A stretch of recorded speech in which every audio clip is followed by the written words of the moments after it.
Assalamualaikum warahmatullahi wabarakatuh. Halo teman-teman, saya Emawati atau nama pena yaitu pena ungu dengan NIM 29021500034. Di sini saya akan menjelaskan mata kuliah Etika Bisnis dengan dosen Ibu Ade Darmayantri SEMM. PT Danone merupakan perusahaan multinasional yang bergerak di bidang manufaktur dan sales yang memproduksi, mendistribusi, serta memasarkan produk air minum kemasan seperti Aqua, Peet, Mijon, dan lain sebagainya.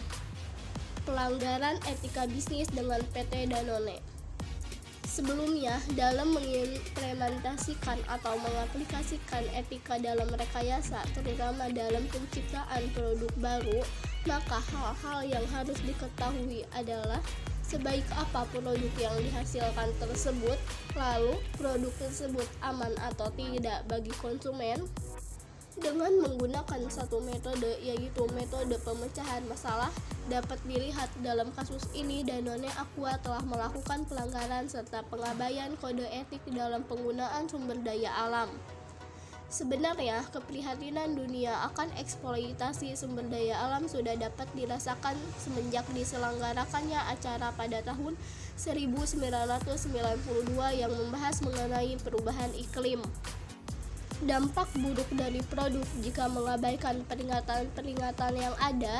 Etika sangat berperan penting dalam penciptaan suatu produk untuk menentukan manfaat atau keuntungan yang dapat dinikmati oleh konsumen, serta dapat menentukan dampak-dampak buruk dari produk tersebut jika mengabaikan peringatan-peringatan yang ada. Produk yang dihasilkan oleh AMDK Aqua sebagian telah memenuhi dari ketentuan. AMDK Aqua mampu menghasilkan air bersih untuk keperluan air minum untuk banyak orang. Selain itu, AMDK Aqua menjamin tingkat keamanan untuk menggunakan produknya. Selain praktis, produk Aqua bisa memperbaiki kehidupan masyarakat untuk hidup lebih sehat dengan mengkonsumsi air bersih.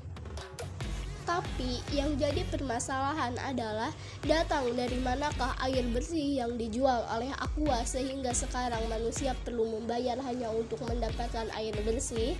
Salah satunya dari sekian banyak sumber mata air yang dieksploitasi habis-habisan oleh Aqua adalah sumber mata air di Kabupaten Klaten, Jawa Tengah, yang dimana di daerah tersebut masyarakatnya menopangkan kehidupannya dari sektor pertanian. Karena debit air menurun sangat drastis sejak Aqua beroperasi di sana, sekarang para petani terpaksa harus menyewa pompa untuk memenuhi kebutuhan irigasi sawahnya. Untuk kebutuhan sehari-hari, penduduk harus membeli air dari tangki air dengan harga mahal karena sumur-sumur mereka sudah mulai kering akibat pompanisasi besar-besaran yang dilakukan oleh Aqua.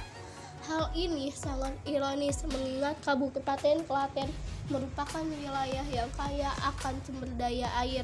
Saat ada suatu problem, harus ada beberapa solusi.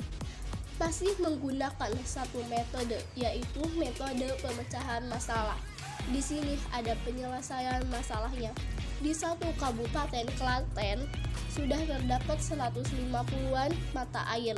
Untuk kasus kali ini, Aqua dalam produksinya kurang berpikir etis dan telah melanggar tanggung jawab sosial perusahaan. Sumber daya alam memang bisa dinikmati siapapun, tetapi dalam mengeksploitasinya tidak boleh berlebihan atau dengan kata lain serakah. Apalagi di sini yang jadi permasalahannya ialah air.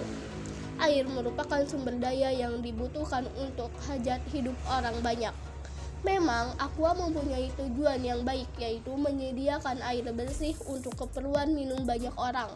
Tetapi yang jadi permasalahan ialah kenapa Aqua seenaknya mengeksploitasi air secara besar-besaran tanpa mempedulikan efek sampingnya. Aqua terkesan tidak bertanggung jawab dan hanya mementingkan kepentingan perusahaan sendiri. Masyarakat menjadi bersaing dengan pihak Aqua untuk mendapatkan air.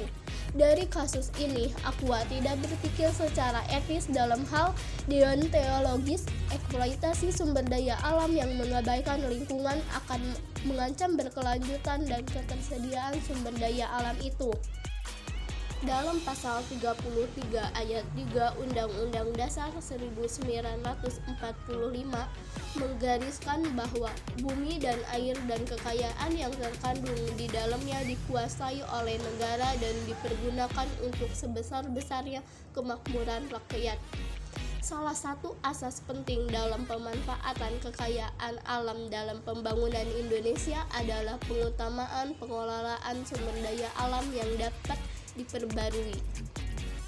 Oleh karena itu, agar pemanfaatannya dapat berkesinambungan, maka tindakan eksploitasi sumber daya alam harus disertai dengan tindakan perlindungan. Pemeliharaan dan pengembangan lingkungan hidup harus dilakukan dengan cara rasional antara lain sebagai berikut. 1. Memanfaatkan sumber daya alam yang dapat diperbaharui dengan hati-hati dan efisien, misalnya air, tanah, dan udara. 2. Menggunakan bahan pengganti, misalnya hasil metalurgi atau campuran. 3. Mengembangkan metode menambang dan memproses yang efisien, misalnya mendaur ulang. 4. Melaksanakan etika lingkungan berdasarkan falsafah hidup secara damai dengan alam. Kesimpulannya, dalam penulisan ini dapat disimpulkan bahwa perusahaan PT Danone telah melakukan usahanya ada yang baik, tidak melanggar etika maupun moral dengan cara melakukan kegiatan CSR, dan ada yang melakukan pelanggaran etika dalam berbisnis, yaitu terkait eksploitasi sumber mata air yang ada di Kabupaten Klaten, Jawa Tengah tersebut yang telah melanggar kode etik dan prinsip tanggung jawab sosial perusahaan, khususnya pada pengelolaan sumber daya alam yang dipergunakan oleh Danone Aqua. Teman-teman, sekian pembahasan materi tentang pelanggaran etika bisnis dengan PT Danone. Kurang lebihnya mohon maaf. Wassalamualaikum warahmatullahi wabarakatuh.